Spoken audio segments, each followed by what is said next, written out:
Welcome to the Stoned Age Living Podcast. This is your boy Life Locks. Be sure to follow us on Twitter, Instagram, and Spotify at Stoned Age Living, minus the G. We appreciate you for coming through. Alright, today we got a couple of different stories that we're going to go over. We may not go into depth on a few of them. We got some honorable mention on the list, but we do have a longer list today, so let's jump right into it. Illinois nets $10 million profit from first month of pot sales. One of the highest cannabis tax rates in the country is what they have. And they've done $10 million in profit in the first month of 2020, which isn't really too bad for just the month of January. Colorado has sold over $1.75 billion in cannabis in 2019. So shout out to all those growers. Up 13% from 2018. The biggest selling month is August, with $173 million in sales alone. All that, again, is coming from Colorado. In another Denver story, the company MedFarm is working towards a different cannabis goal. We have the opportunity now to be at the forefront of research, not just in this country, but in the world, states Tyrell Towle, the Director of Chemistry and Extraction. Currently, if MedFarm wants to do any testing, they must send cannabis products through a dispensary.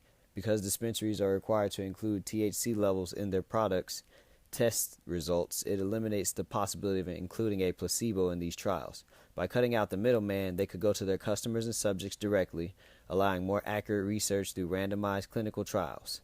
Denver is considering a research development permit for cannabis, which will appear in front of the city's Finance and Governance Committee on March 17th, which would pretty much free up the opportunity for them to actually do medical research anywhere within the city of Denver. All right, so pause here for a second. A lot of news coming out of Colorado yesterday. The $1.75 billion in sales is amazing.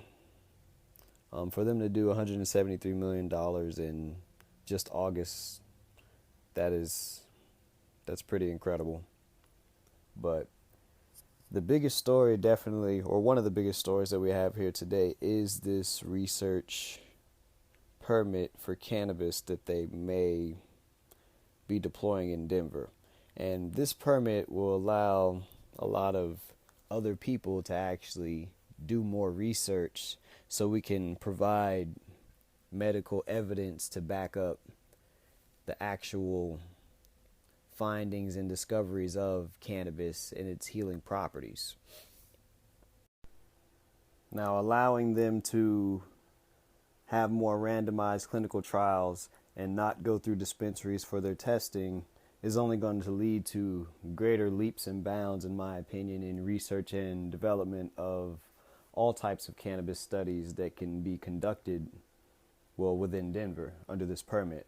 So it's about time. We need a lot more places across the country to be investigating and doing more medical research on cannabis in general, not just in Denver, but also in places like California, places like Seattle. Wherever there is recreational marijuana or cannabis, there should be some form of medical research permits in place, at least in the largest cities that hold the most dispensaries, because it doesn't make sense for us to be logically shipping out and dealing with product that we don't know all of the science behind, and then we're coming forward openly and saying that we don't have all of the research. I mean, this is from our medical community over the past 20, 30, 40 years. We know that we don't have all of the facts about cannabis, and for them to open up, or to consider opening up the door for them to start this research on March 17th.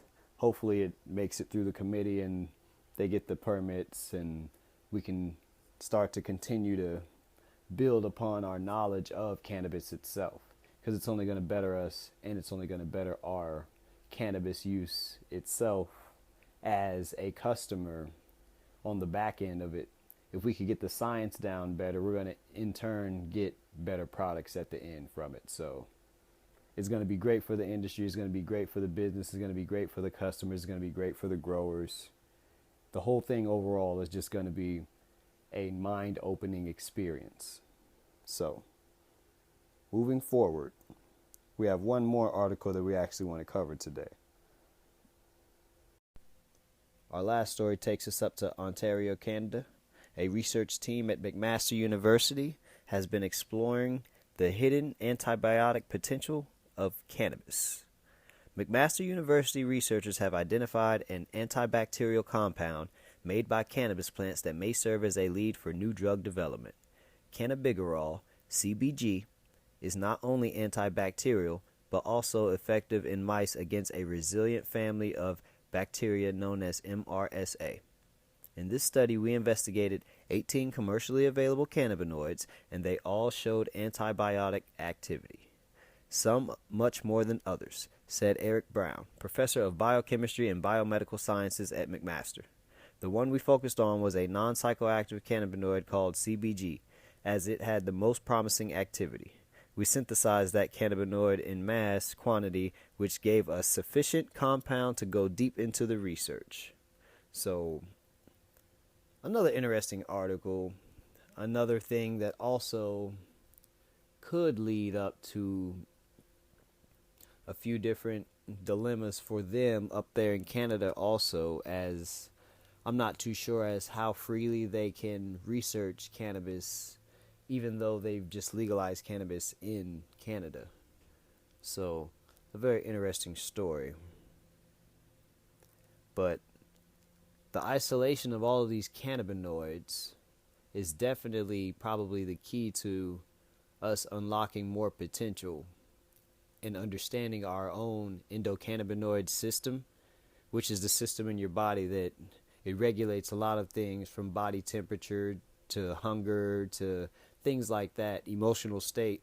But that is the actual system in your body that reacts with all these cannabinoids. So THC, CBD, CBN, all of these cannabinoids bind to receptors in your body.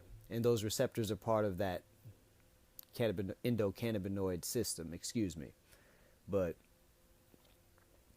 this has been another episode of the Stone Days Living podcast.